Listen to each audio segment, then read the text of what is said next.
Hey y'all, welcome back to Ascending with Ashley. I'm Ashley. This is Wake Bake. No, I lied. This is Collective Coffee. I just really want to talk on what happened in Palestine today.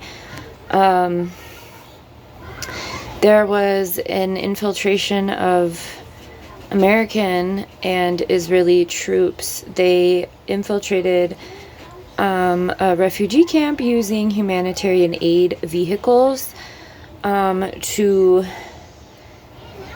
get hostages that Hamas had, and ended up killing over 200 people to rescue 4. So I just wanted to talk about it because I guess it's not, it was all over my Instagram, but I'm following a ton of people in Gaza. So I just wanted to share here. The American and IOF soldiers got into the refugee camp using a humanitarian aid vehicle. And that vehicle, I guess, was from the pier that America built for humanitarian aid and has been building for a couple months. If you're not following Greg Stoker, you should be. He's ex-military.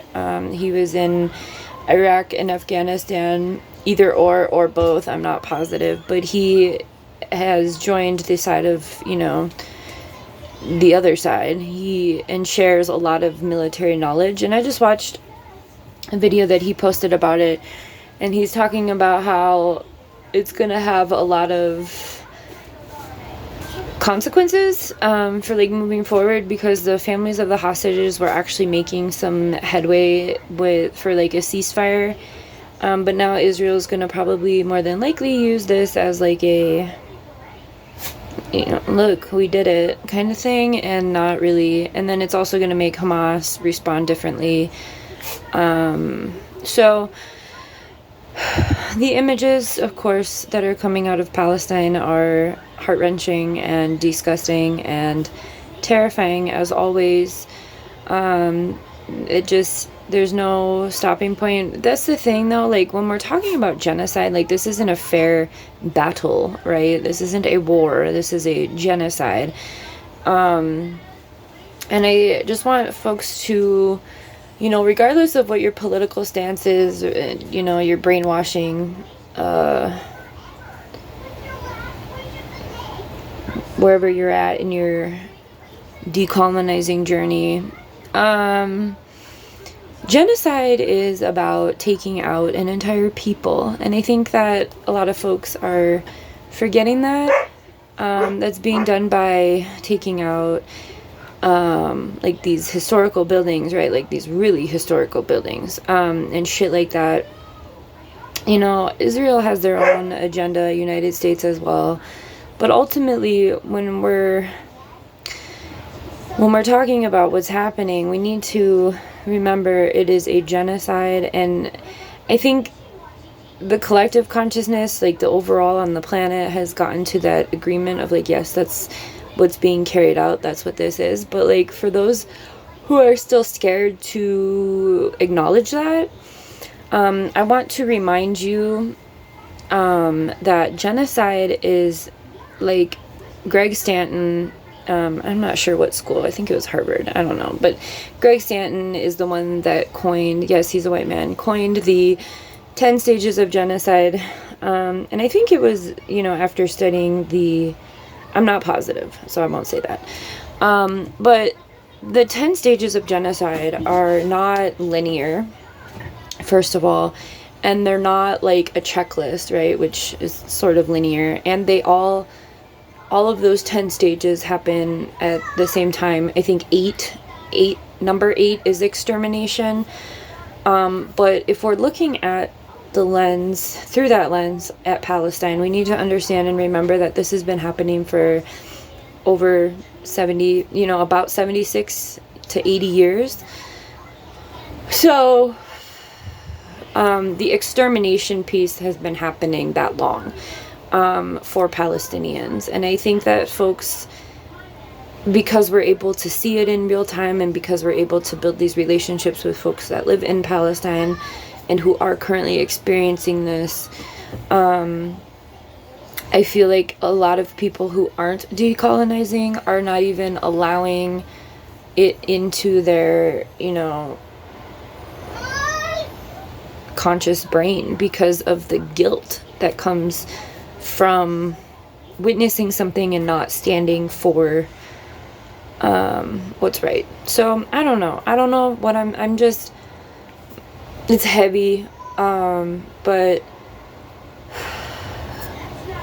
and I guess now that they are, after that happened, now they being IOF are demanding another hospital to be evacuated. And we know what that means. If you don't know what that means, if this is the first time you're hearing about this, what that has been in the past since October is once they've declared that a hospital needs to be evacuated, they absolutely fuck it up, okay? And I think that's another thing that folks are having a hard time, especially Americans, with, is that your privilege, your job, your career, your money, your bank account, none of that can protect you. And I think that that's what folks have a hard time remembering, is like the folks who are under attack. And that's why Motaz's voice is, Motaz is a journalist who is traveling the world right now, but left Gaza back in January, and he's the one that like really got folks on a global scale aware of what was happening. It was really beautiful. But like, we need to remember that like even the folks that I'm helping to circulate GoFundMe's for, these are folks who had homes, had really good jobs, had education, right? These aren't, what you're seeing if and when you look at Palestine right now is not how it was always. And I think that's really important, because I think that sometimes folks are just getting to a point of apathy where it's like, well, what the fuck, what can I do about it? But like, remember that like, all of the schools that have been attacked, all of the hospitals, like in our society here in America, those are pretty high-ranking positions for folks. You have to have an education to get those positions. And so I think that that's important to remember, especially also like the fact that Israel has not been stopped, and that they've been involved in countless other bombings and genocides all over the world now, currently, and also within that same time frame that Palestine has been attacked. I share a lot of information on my Instagram. It's also Ascending with Ashley, if you would like to go over there and see what I've seen. Every day I spend a few hours making sure to circulate information on both TikTok and Instagram. And then here I get on when I feel like my voice is needed. But if you want to educate yourself, start on Instagram, because, and like, you can follow, you can even just go to my friends list. I'm friends with a lot of folks in Gaza. And then in my link tree, both on all of my platforms, my link tree is available, and there's a very large list of families that I've been in contact with who are circulating GoFundMe's. If you feel like that's a place that you can provide support, please share and donate if possible. But all that to say is, you can't just ignore this. Like, this isn't a problem that we can ignore, especially as a global community, because these Zionists and supremacists they haven't been stopped, which means they're not going to be stopped, which means they're gaining more leverage, more power. And I wanted to put this out here about today, because that was real shitty. We've talked, I don't know if you've seen it, but there was a flower massacre that happened a couple months ago, and there have been countless other massacres that happen around people trying to get food. They have put bombs in like cans, like that look like tuna cans or whatever, or food cans, and have directly targeted children who are hungry and blown them up when the children have gone to like get the can. Like, the flower massacre was humanitarian aid that was in north of Gaza, and they just started like shooting people when they lured them in. So the strategic use of humanitarian aid while also simultaneously ensuring the starvation of the population. And then, you know, whatever hope these folks have within that humanitarian aid. And then, you know, think about it. And there were American soldiers that carried this one out. So, you know, was that your neighbor who's in the army? You know, was that your person in your congregation that you know, that, you know, hid in a humanitarian aid truck to kill civilians? Who is that person to us? You know, who, when they come back, are we going to know if it was them? No, because there's no accountability. So, super real. Just, yeah, Greg Stoker, if you're not following Motaz, follow Basan.